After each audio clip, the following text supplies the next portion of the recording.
அல்ஹம்துலில்லாஹி ரப்பில் ஆலமீன் வல் ஆகிபத்து லில் முத்தகீன் வஸ்ஸலாத்து வஸ்ஸலாமு அலா நபியில் கரீம் வ அலா ஆலிஹி வ அஸ்ஹாபிஹி அஜ்மாயின் இலா யௌமித்தீன். அன்பார்ந்தவர்களே, இந்த இஸ்லாம் என்பது ஒரு சிறந்த மார்க்கமாக இந்த உலகத்தில் இருக்கின்றது என்றால் இதற்கு அடிப்படை காரணம் இந்த இஸ்லாத்துடைய எதிரிகள் தான். யார் யாரெல்லாம் இந்த இஸ்லாத்தை எதிர்த்தார்களோ அந்த எதிர்ப்பின் காரணமாகத்தான் இஸ்லாம் என்பது இன்றைய நாள் வரை சிறந்த மார்க்கமாக இருக்கின்றது. அப்படி இந்த இஸ்லாத்துடைய எதிர்ப்பை குறித்து நாம் பார்க்க வேண்டும் என்றால் இதனுடைய பின்னணியை நாம் பார்க்க வேண்டும். இந்த பின்னணி என்றால், ஒரு சத்திய மார்க்கம் இந்த உலகத்தில் இருக்கின்றது என்றால் நிச்சயம் அசத்தியம் என்பது இருக்கும் என்பதை இஸ்லாம் நமக்கு சொல்லி தருகின்றது. இஸ்லாத்துடைய வளர்ச்சிக்கும் அதுதான் அடிப்படை காரணம்.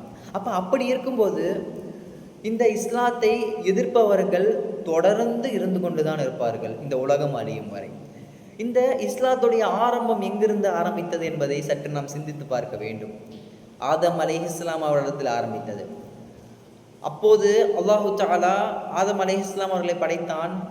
ஷைத்தான் முதல் எதிரி, இஸ்லாத்துடைய முதல் எதிரி என்ன செய்தான்? ஆதம் அலைஹிஸ்ஸலாம் அவர்களை அல்லாஹு தஆலா படைத்த போது ஷைத்தான் அல்லாஹ்விடத்தில் முறையிட்டான்.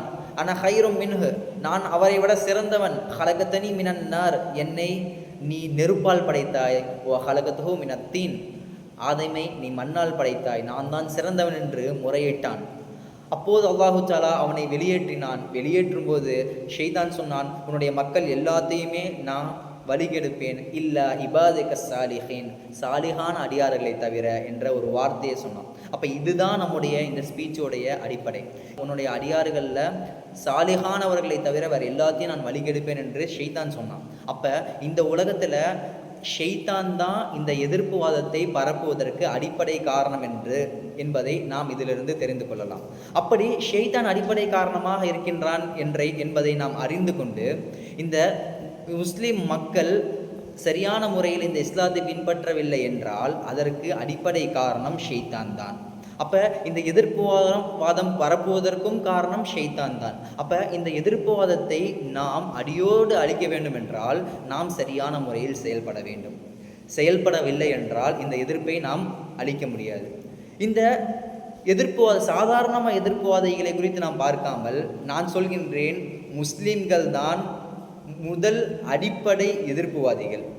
இந்த இஸ்லாத்தை ஏற்றுக்கொண்டு இஸ்லாத்தை ஒரு மார்க்கமாக எடுத்துக்கொண்டு இஸ்லாத்தை நாம் பின்பற்றவில்லை என்றால், பெயரளவில் இஸ்லாமாக இருக்கின்றேன், முஸ்லீமாக இருக்கின்றேன், செயலளவில் இல்லை என்றால் இஸ்லாத்துடைய வளர்ச்சியை நான் தடுத்து கொண்டிருக்கின்றேன். அப்படி என்றால் நான் தான் அடிப்படை எதிர்ப்புவாதி.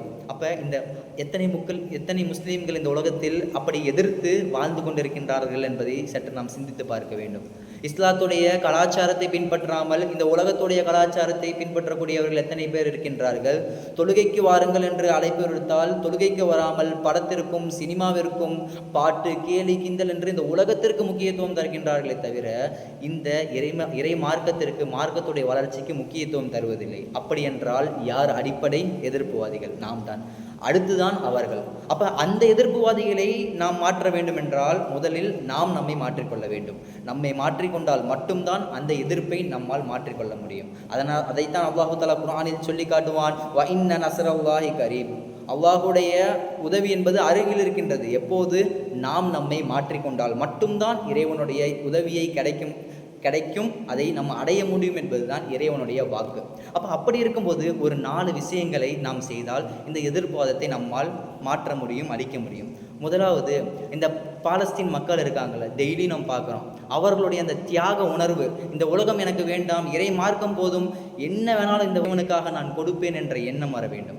இரண்டாவது, தவக்குல், அதே போன்று தக்குவா இருந்தால்தான் இந்த எதிர்ப்புவாதிகளை நம்மால் எதிர்க்க முடியும். எவ்வாறு பத்ர் மக்களிடத்தில் அந்த இஸ்லாம் இருந்ததோ, அந்த ஈமான் இருந்ததோ, பத்ர் போரில் அவர்கள் வெற்றி கொண்டார்கள், அந்த போன்று அந்த நிலை நமக்கு வர வேண்டும்.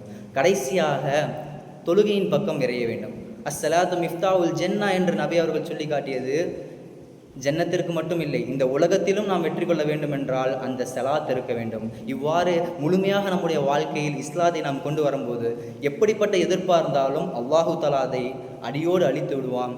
ஆக அன்புமிக்கவர்களே, முதலில் நாம் மாறுவோம், நம்முடைய மார்க்கத்தை மாற்றுவோம். யாரெல்லாம் எதிர்க்கின்றார்களோ அவர்களை அடித்து ஒழிப்போம். அஸ்ஸலாமு அலைக்கும் வரஹ்மத்துல்லாஹ்.